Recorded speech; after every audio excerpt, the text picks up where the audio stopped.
Olá pessoal, tudo bem? Sejam bem-vindos novamente ao nosso curso.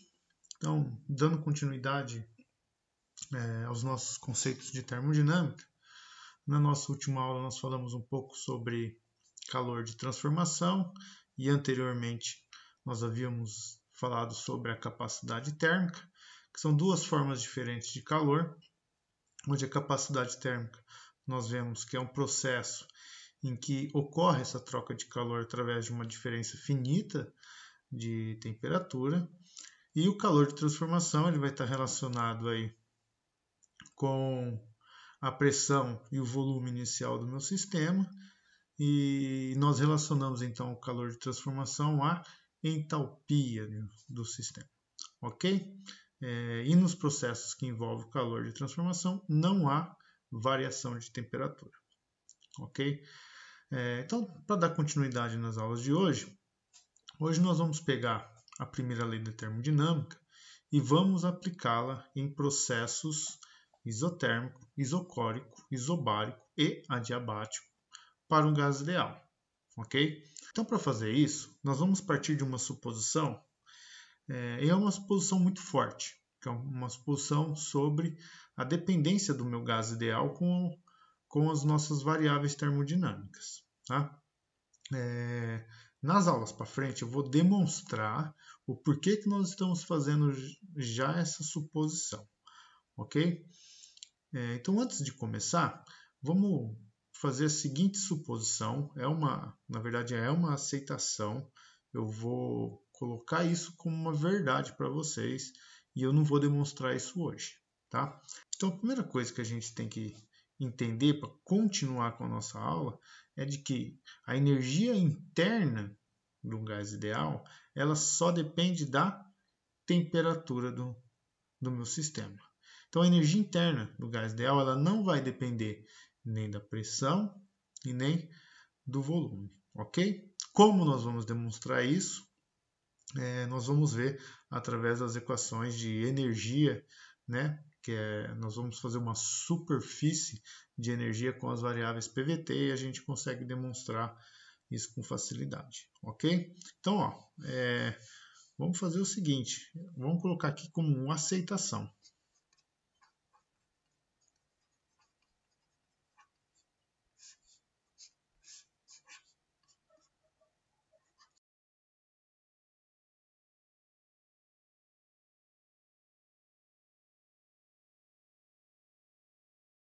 Ok? Então, a energia interna ela vai depender apenas da temperatura, ok? Então, vamos deixar isso em mente, vamos aceitar isso, que, como eu já disse, nas aulas para frente, eu vou demonstrar isso daí, ok? Bom, então vamos lá. Então, quando nós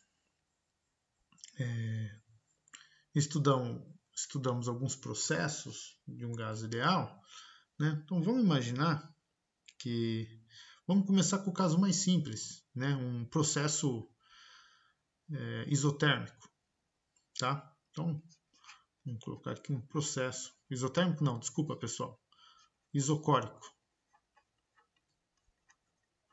ok? Ou seja, um processo isocórico é aquele em que o volume do meu sistema ele não muda, certo?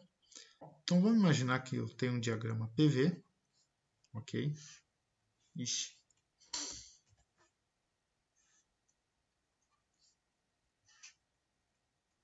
Um diagrama PV, e eu tenho um estado termodinâmico A, caracterizado por um volume V e uma pressão PA, e o meu gás ideal ele vai sair da minha pressão PA e vai chegar até o meu estado B por uma pressão PB, mantendo o meu volume constante. Como a pressão aumenta e o meu volume permanece constante, espera-se que a temperatura no ponto A seja menor do que a temperatura no meu ponto B. Tá? Então, para visualizar isso, a gente pode imaginar que nós temos aqui umas isotermas, né? Ou seja, são curvas cujas temperaturas são constantes ao longo dessas curvas, né? E então nós conseguimos ver que quanto mais afastada do meu eixo XY a minha curva, a minha isoterma, maior é a temperatura. Tá? Então o nosso gás aí, ele aumenta a temperatura nesse processo. Tá? E aplicando a primeira lei, o que nós teremos?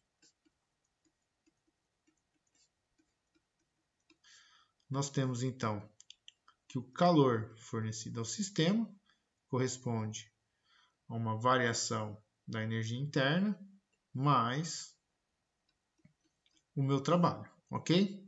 Então, considerando dois estados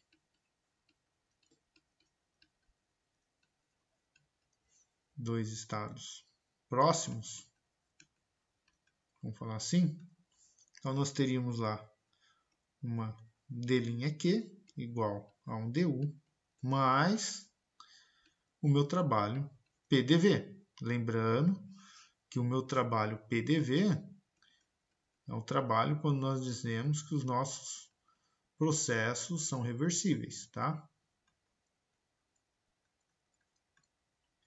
Ok? Como a variação do meu volume é zero, né? Eu não tenho variação do volume, nós ficamos então que todo calor fornecido ao meu sistema, ele é convertido em energia interna, ok? Então, no meu sistema, vamos imaginar o meu gás, né? Se eu entro com calor,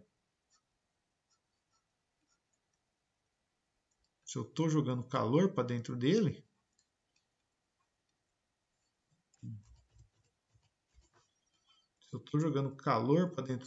o que vai acontecer com a energia interna dele? A energia interna dele vai aumentar, ok? Agora, se o meu sistema ele começa a perder calor, vamos imaginar aqui, se o meu sistema então começa a perder calor, a energia interna dele vai diminuir, ok? Que é o conceito mais simples que nós temos de calor. Se a gente aquece um objeto, ele aumenta a temperatura, ok? Então, esse é um conceito mais simples que nós temos aí, tá? Bom, e como que a gente pode fazer essas contas? Bom, o calor fornecido a volume constante, nós vimos na aula retrasada que esse calor ele é dado por NCV dt e o meu dU nós não sabemos o que é, ok? Então nós conseguimos calcular a variação da energia interna entre os meus estados A e B como sendo a integral de dU entre os meus estados A e B. Portanto, a minha diferença de energia interna tem que ser a integral de NCV. Vamos falar que esses meus dois caras são constantes, tá? Então eu tiro eles para fora da minha integral, dt entre a minha temperatura TA e a minha temperatura TB, que correspondem aos pontos A e B. Então, a minha diferença de energia interna entre os meus dois estados é NCV TB menos TA. Ou seja, a minha variação da energia interna ela é dada por NCV ΔT. Ok? E isso daqui, pessoal, essa minha equação, tá? Ela é válida para qualquer processo, tá? Válida para qualquer processo. Ok? Por quê? Porque num gás ideal, A energia interna só depende da temperatura. Ela não vai depender nem da pressão e nem do volume. Então, se eu tiver num processo isobárico, eu posso utilizar essa equação da energia interna no processo isobárico, sem problema nenhum, ok? Bom, então nós tivemos aqui, essas são as continhas mais simples que nós temos de um processo isocórico. E agora vamos imaginar aí um segundo processo, vamos falar com o processo isobárico.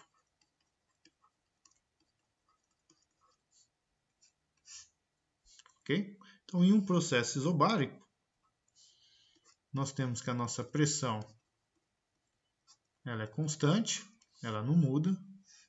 Então, num diagrama PV, se eu estou num ponto A, num estado termodinâmico A, a uma pressão P, em um volume VA, e esse estado evolui até um ponto B, um estado termodinâmico B, com uma pressão VB, agora eu tenho aqui uma área sobre a minha curva, né? Reparem que no primeiro caso, em que eu tinha um processo em que eu saía do ponto A e caminhava até o meu ponto B, a minha curva do A ao ponto B ela não fazia uma área, ou seja, não envolvia o trabalho. Então, nós não tínhamos trabalho. Okay? Então, num processo isobárico, tá? Aplicando a primeira lei, a partir da primeira lei, nós teremos o meu d'Q, que é igual ao du mais P dV. Ok? Bom, o meu d'Q. Quem é o meu d'Q? Agora, o meu sistema, que eu tenho ele aqui, eu estou jogando calor para dentro dele. Só que agora, mantendo a minha pressão constante, ok? Então, eu estou mantendo a minha pressão constante. Se eu mantenho a minha pressão constante, o meu calor é N, Cp dt. O meu du, ele é válido. Nós já achamos. O meu du está aqui. Ele pode ser usado. Ok? Então, o meu du é NCV dt. NCV dt. Mais, vamos lá. Agora aqui tem uma coisa, ó. O meu PDV, assim, ó. Como que a gente pode escrever, ó?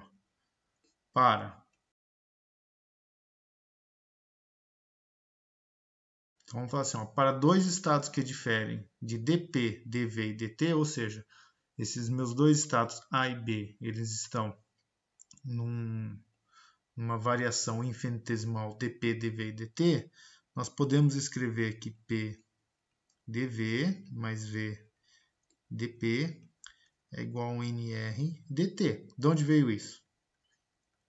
Da minha equação de estado dos gases ideais. Tá? Eu só apliquei a regra da cadeia aqui. Ok? Como a variação da minha pressão ela é zero no meu processo isobárico, nós temos que P dV ele é igual ao NR dt. Ok?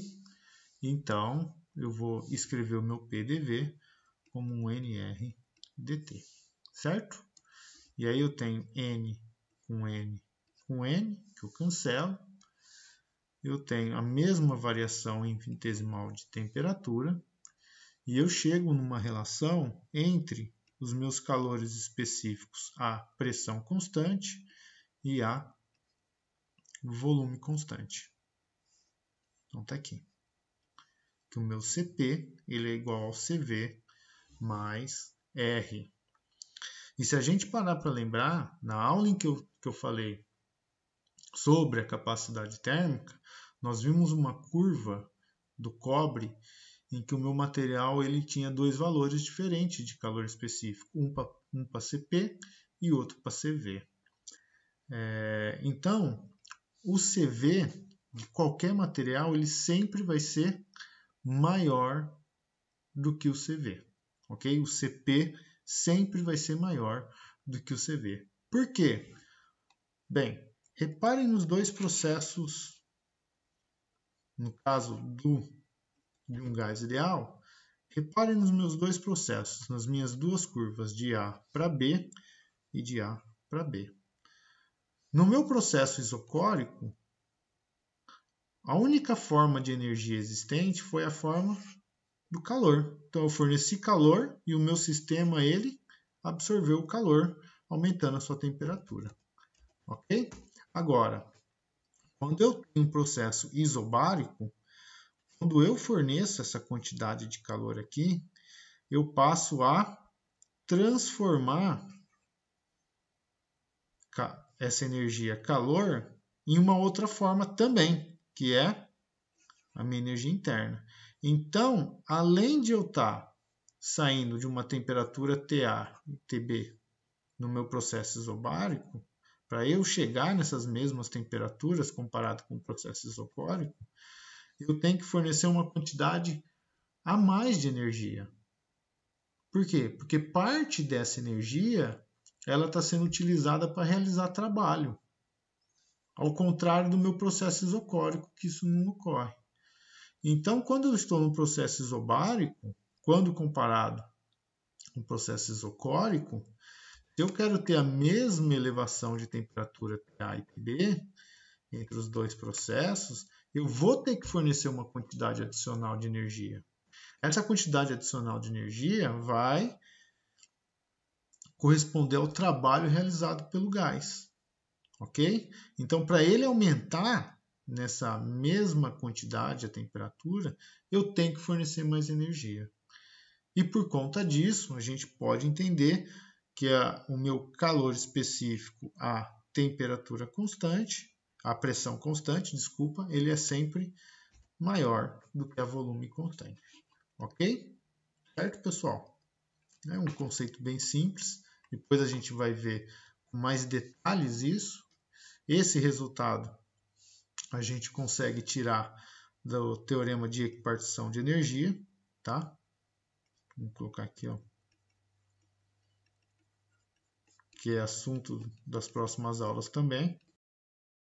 E quando nós vemos o teorema de equipartição de energia, a gente consegue abordar o calor específico de sólido, que é a lei de Dulong e Petit. Ok?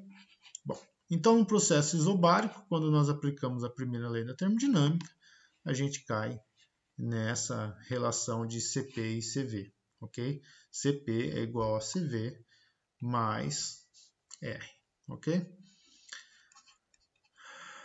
Bom, deixa eu apagar isso daqui porque eu não... ficou meio jogado aqui. Então, vamos ver agora processo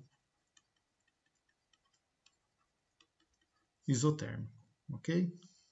Então, em um processo isotérmico, no meu diagrama PV, eu tenho a minha temperatura constante, ela não muda.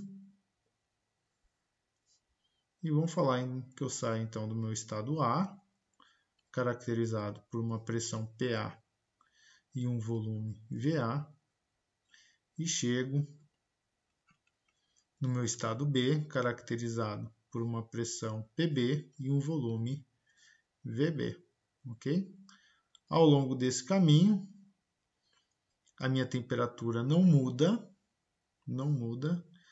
porém, ela não muda, o meu corpo ele absorve calor para poder fazer essa expansão, ok? Nunca confundam, pessoal, temperatura constante com, ou quer dizer, nunca confundam não, nunca associem temperatura constante com calor igual a zero, ok? Então, ó, pela primeira lei, o que nós temos? O meu D'Q é igual, opa, não vou nem colocar é igual a DU mais PDV. Ok?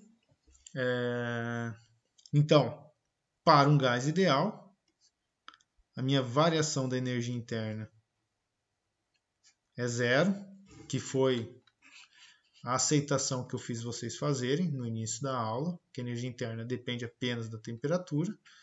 Então, se não há variação da temperatura, não há variação da energia interna. E o meu D' aqui, então, é igual ao meu PDV, ok? Então, o meu calor, ele é igual à variação de volume de VA até VB, de PDV, né? Ou ele é igual à variação de PA até PB, de VdP, ok? Tanto faz. Menos, né? Aqui vai um sinalzinho de menos, nesse caso, tá? Se eu pegar essa equação aqui,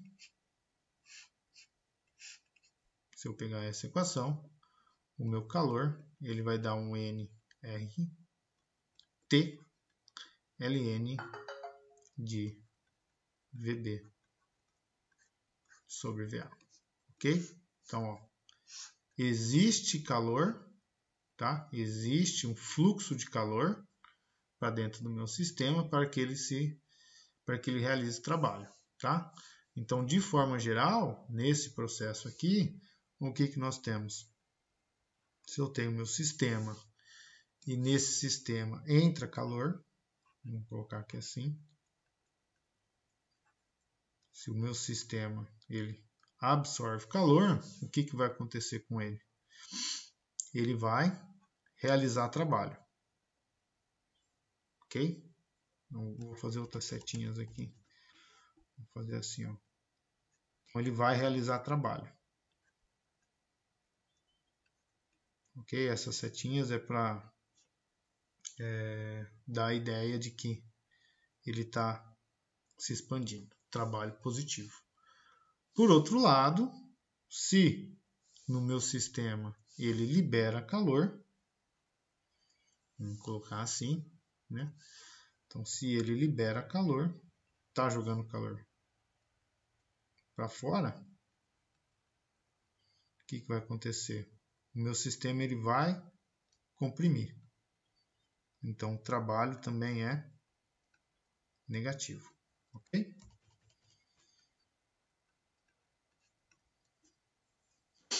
Certo? Então, quando o sistema absorve calor sem mudar a temperatura, ele sofre um processo de expansão, certo? E, por último, o mais difícil, o mais complicado, que são os processos adiabáticos, ok? Em que não há calor, ou seja, não há troca de calor. Os meus processos isotérmicos, eles ocorrem geralmente de uma maneira muito lenta. Então, quando você põe o seu sistema para evoluir lentamente, a gente consegue dizer que ele pode percorrer um caminho isotérmico.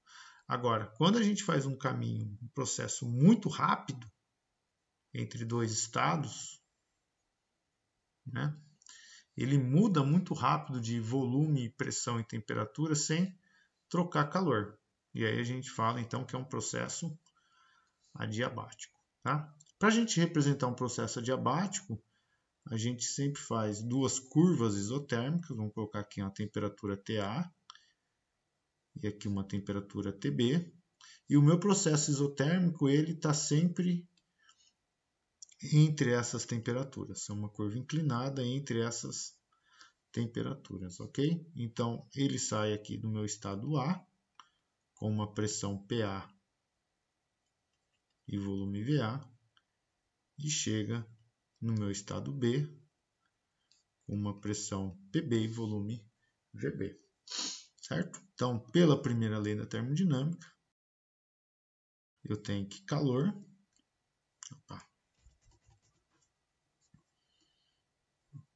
P'Q é igual ao DU mais PDV. Ok? Então, isso aqui vai ser 0 igual a DU mais PDV. Então, DU é igual a menos PDV. Ou seja, se o meu sistema, olha só, se o meu sistema ele tem um trabalho positivo, ou seja, se ele sai do meu ponto A e chega no meu ponto B num processo de expansão, a variação da energia interna dele vai ser negativa. Como a variação da energia interna só depende da temperatura, isso quer dizer que ele vai sair de uma temperatura mais alta para uma temperatura mais baixa.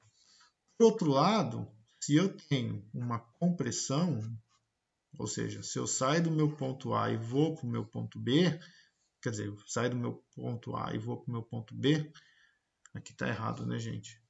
Deixa eu arrumar aqui. Ó. TA e TB. Então, se eu saio do meu ponto B e vou até o meu ponto A, eu estou num processo de compressão. E agora, o meu trabalho é negativo. Então, o negativo do meu trabalho com esse sinal negativo faz com que a variação da minha energia interna seja positiva. Ou seja, agora minha temperatura ela sai de uma temperatura mais baixa e vai para uma temperatura mais alta. Ok? Bom, vamos ver o que a gente consegue tirar de contas dessa nossa relação em que DU é igual a menos PDV. Bom, então o meu DU eu posso escrever ele como um NCV/dt igual a menos nRT sobre V, essa é a minha pressão, dV, ok? Essa nRT sobre V é a minha pressão aqui, certo? Então, N com N a gente cancela. E eu vou isolar tudo que tem T de um lado e tudo que tem V de outro, ok? Então, CV dt sobre T igual a menos R dV sobre V, ok? Então, CV é dt sobre T. O meu R eu posso escrever como sendo CP menos CV de dV sobre V, tá? Por quê? Lembrando da nossa relação que CP é CV mais R, tá? Então, eu vou passar o meu CV dividindo, dt sobre T, aqui tem um sinal de menos que eu esqueci, é menos CP menos CV dividido por CV de dV sobre V, ok? Então, dt sobre T é igual a CP sobre CV menos 1, que tem que multiplicar dV sobre V, ok? Aqui eu vou fazer uma definição, tá? Então, define-se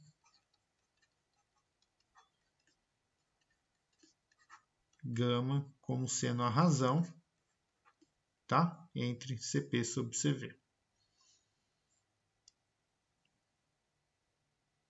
Nossa, gente do céu, olha esse erro de português. Que coisa feia, hein?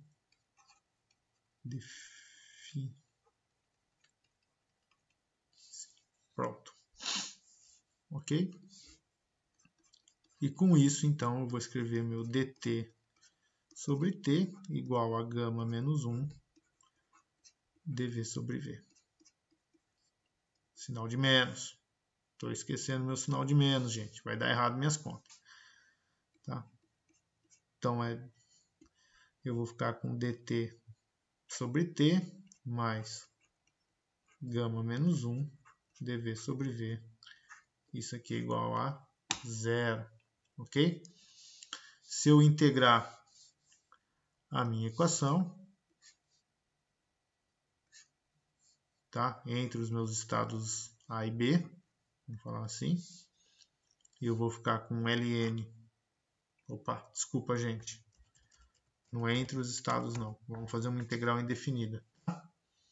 Eu vou ficar com ln de t mais gama menos 1, que sai para fora, ln de v, igual aí uma constante k. Ok? Uma constante qualquer. Então, eu posso escrever um ln de t mais ln de v elevado a gama menos 1, que é igual a k. Então, posso escrever isso como sendo um ln de t vezes v elevado a gama menos 1 igual a k. E eu posso, então, dizer que t vezes v elevado a gama menos 1 é igual a um kzão, que é uma outra constante qualquer. Ok? Ou seja, o que eu estou querendo falar aqui? Que o meu produto da temperatura vezes o volume, ele vai ser sempre constante. Então, ó, para um estado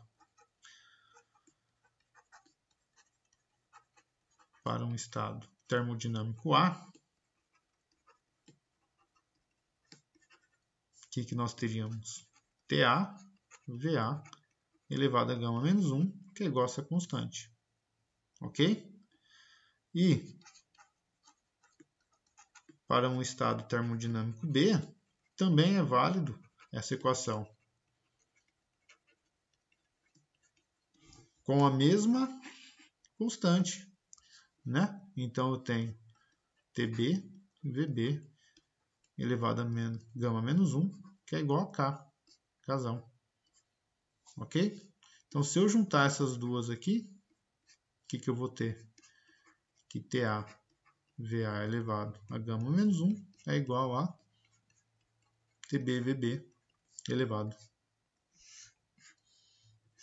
a gama menos 1. Certo?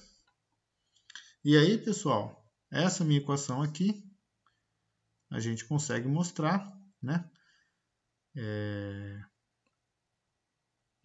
Falando que a minha temperatura ela é PV dividido por NR, a gente consegue mostrar que é válido essa relação PV elevado a gama, que é igual a uma constante K. Ok? E aí, as mesmas contas são válidas entre o estado termodinâmico A e o estado termodinâmico B, e a gente pode chegar que PA-VA elevado a gama é igual a um PB-VB elevado a gama. Certo? Se quiser escrever a equação ainda em função de pressão e temperatura, também dá. É só isolar esse V, mudar o V daqui que a gente consegue. Ok? Bom, então a gente já tem aí a relação entre dois estados termodinâmicos em um processo adiabático. E aí a gente agora consegue calcular o trabalho, ok? Então a gente parte da nossa energia interna e calcula o nosso trabalho. Tá? Já que a gente conhece a relação entre os nossos estados. E o trabalho termodinâmico, ou o trabalho adiabático, será dado por, então, o trabalho adiabático é igual à integral entre os meus estados A e B de d'W, que é igual a menos a variação da minha energia interna entre os pontos A e B. Como eu disse para vocês, a minha variação da energia interna ela pode ser sempre calculada como sendo o NCV dt para um gás ideal. Então, nós vamos buscar aqui o NCV de TB menos TA,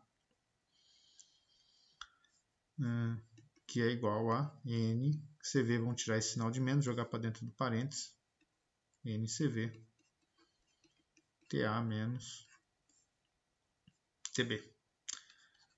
Então, meu trabalho adiabático eu posso escrever como NCV. TA é PA VA dividido por NR menos PB VB dividido por NR. Então, o trabalho adiabático ele é CV sobre R, que multiplica PAVA menos PBVB. Ok? Então, tá aí a nossa relação de trabalho adiabático.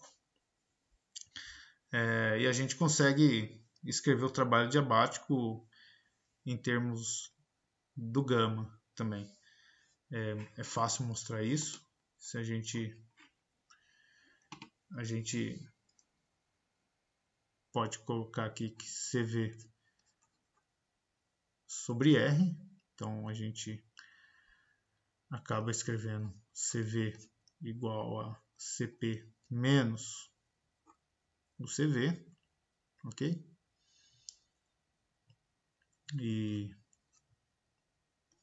Então, eu posso inverter isso tudo, né? Eu posso fazer aqui CP menos CV dividido por CV é igual a R sobre CV. Ok? Então, essa é a relação inversa do que nós temos lá. Então, R sobre CV é CP sobre CV menos 1. Então, eu consigo mostrar R sobre CV é gama menos 1.